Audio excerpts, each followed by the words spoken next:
May 2025. Leicester City played Nottingham Forest in the Premier League.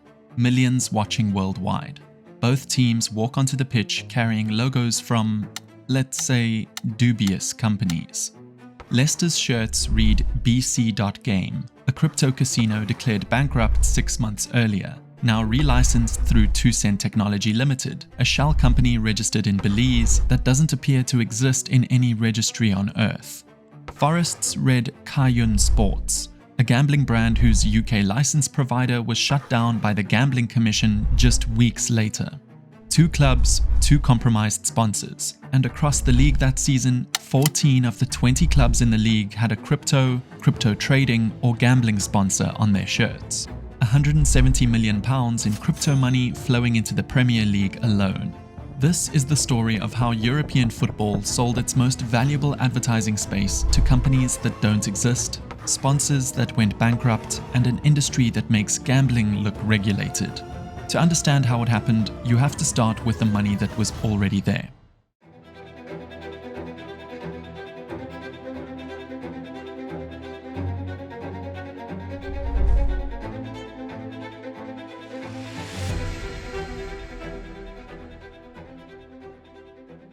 For the past decade, gambling companies have been among the Premier League's most reliable sponsors. Between 2018 and 2024, an average of 8 to 10 clubs carried betting logos on their shirts each season. By 2024-25, that number climbed to 11 of 20 clubs, and the total value of those deals jumped 66% in a single year to £125.5 million. The 25-26 season has the same 11 clubs, gambling logos across more than half the league. That money is about to disappear, and what replaces it is worse. Because gambling firms pay around 40% more than other industries for the same shirt space, and in some cases double. West Ham Vice Chair Baroness Karen Brady told the House of Lords that the typical gap between gambling and non-gambling shirt sponsorships is around 40%. One commercial director told trade publication The Sponsor that the best non-gambling offer they received was less than half what a betting company put on the table. For smaller clubs, where gambling accounts for 28 to 38% of total commercial revenue, these deals are survival money, especially under the league's profit and sustainability rules, which means clubs cannot incur losses above £105 million over 3 years. The human cost sits underneath this. A House of Lords committee found that 60% of the gambling industry's profits come from just 5% of its customers, people classified as problem gamblers or at risk of becoming one. Research presented to Parliament in 2025 found that 96% of young people aged 11 to 24 had been exposed to gambling marketing in the previous month. Campaigns led by bereaved families of gambling addicts have pushed the issue into mainstream politics. In April 2023, facing the threat of direct government regulation, Premier League clubs voted to ban front-of-shirt gambling sponsors starting from the 26-27 season. But the ban covers only the front of matchday shirts. Sleeves, stadiums, training kits, and pitchside advertising all remain untouched. The 25-26 season is the last before it takes effect, and clubs are squeezing every pound they can from their final gambling deals. Other countries have tried this before. It didn't go the way anyone expected. Italy banned gambling sponsors in 2019. Spain followed in 2021. In both countries, the gambling industry itself still keeps growing. Revenues have gone up even without football exposure. The bans hurt the clubs, not the betting companies. The question is, what will replace it?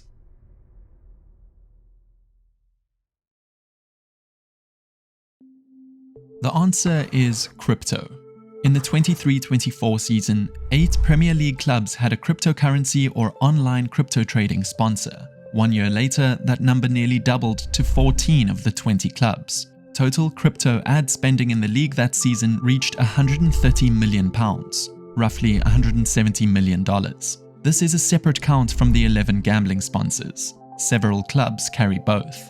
Globally, cryptocurrency companies poured $565 million into sports sponsorships that season, with football accounting for 59% of the total, $333 million. Online trading firms, companies like eToro and Plus 500 that let users bet on stock prices, currencies, and commodities have tripled their spending on sports partnerships since 2019, from approximately $61 million to $183 million.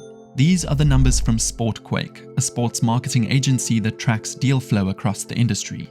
OKX, a crypto exchange, signed a sleeve sponsorship with Manchester City in June 2023 worth $70 million over 3 years, roughly $23 million per season. Chelsea signed Bing X as a sleeve sponsor in a deal worth $24 million for the 23-24 season. Tottenham brought in Kraken, a San Francisco-based exchange, as their sleeve sponsor in July 2024 on a multi-season deal. Kraken's revenue rose 128% to $1.5 billion in 2024, the same year it signed sleeve deals with Tottenham, Atletico Madrid, and RB Leipzig.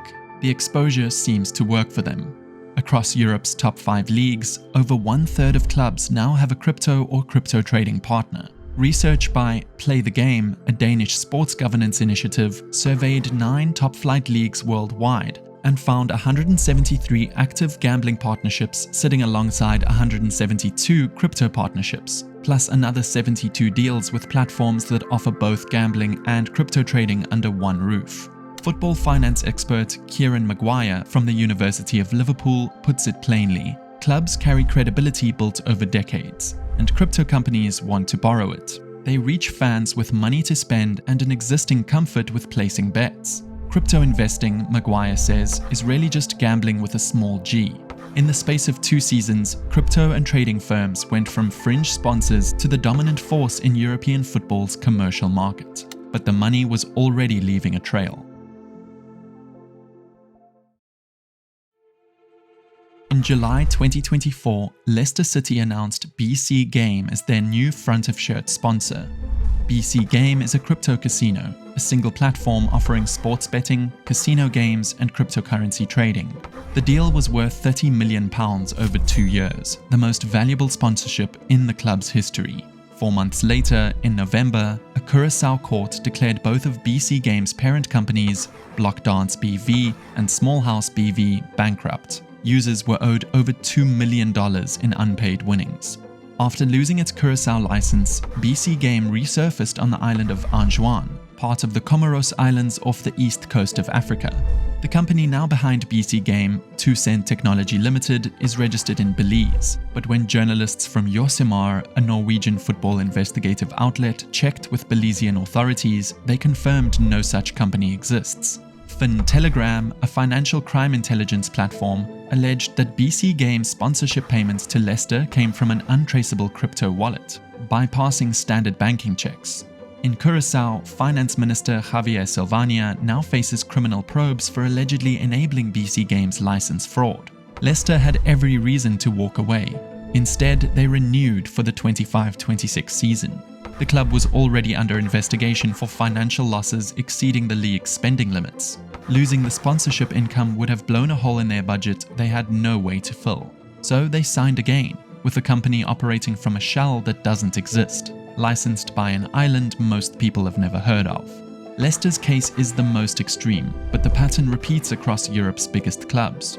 Chelsea's crypto sponsor, Bing X, was accused of holding $215,000 of a trader's funds hostage and ran promotional events in Moscow during Western sanctions on Russia. In November 2025, Barcelona signed a $22 million 3-year partnership with Zero Knowledge Proof, a blockchain startup registered in Samoa with an anonymous leadership team. 10 days after the deal, ZKP launched its own cryptocurrency token. Barcelona issued a public statement distancing itself from the coin. A pattern across European football. Companies with no verifiable corporate structure paying clubs millions for the most visible advertising space in sport. But the companies are only half the story, because the regulators already knew.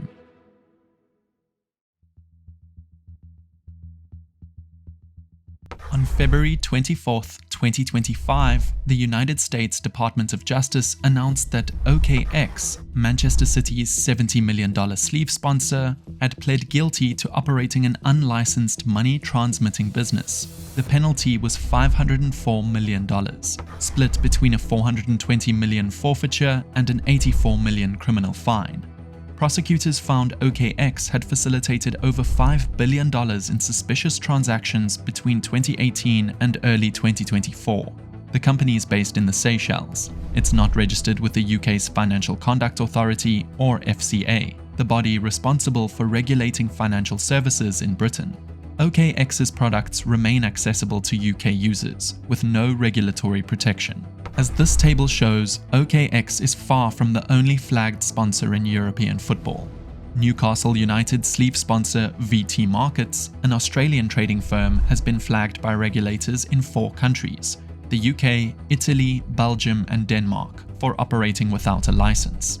It continues advertising to British audiences. Inter Milan's Gate.io, a crypto exchange paying €6 million per season, was flagged by Consob, Italy's securities regulator, in 2021 for conducting unauthorized activities. Another Inter partner, Ultima Markets, offers fans profit bonuses tied to match results with zero EU regulation. Inter insists the deal applies only to Asia, but the website is open in Italy. In Spain, Play the Game found that 15 of 20 La Liga clubs have partnerships with illegal Asian-facing sports betting operators. Atletico Madrid alone had deals with ATY, Liu and K8, a company whose Manila office has been raided by Filipino police. None of these partnerships appear on Atletico's official website. But the flagged sponsors are just the front door. Behind them is a laundering pipeline that moves $44 million a day. The United Nations Office on Drug and Crime has documented how underregulated online gambling platforms and crypto exchanges are being used to launder billions in criminal proceeds. Chain Analysis, a blockchain analytics firm, tracked Chinese language money laundering networks processing $16.1 billion in crypto during 2025 alone, roughly $44 million per day. Much of it flows through the same category of platform now sponsoring European football clubs. The regulators have published the warnings. The fines are on the public record. So why do clubs keep signing?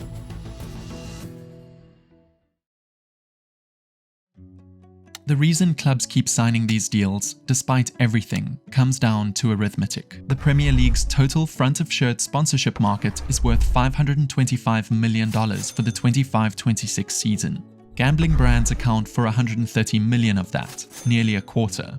When the front-of-shirt ban takes effect in 26-27, those deals disappear. The average projected drop in front-of-shirt sponsorship value across affected clubs is 38%. Some clubs, like Bournemouth and Wolves, could lose more than half of their front-of-shirt income, because no other sector will match what gambling companies are willing to pay. The 2022 FTX collapse should have been a warning. FTX was a crypto exchange that sponsored the Miami Heat arena for $135 million and had deals across baseball and esports. In November 2022, FTX went bankrupt, losing $8 billion in customer funds. Crypto sponsorships in football collapsed overnight. In all of 2023, only 3 new crypto football deals were signed across Europe. But by 2024, the market had rebounded with 26 new deals. The money was bigger than before, and the contract protections clubs rely on, upfront payments, reputational harm clauses, letters of credit, had already failed. Leicester received what they called the strongest assurances from BC Game. The sponsor's parent companies went bankrupt anyway.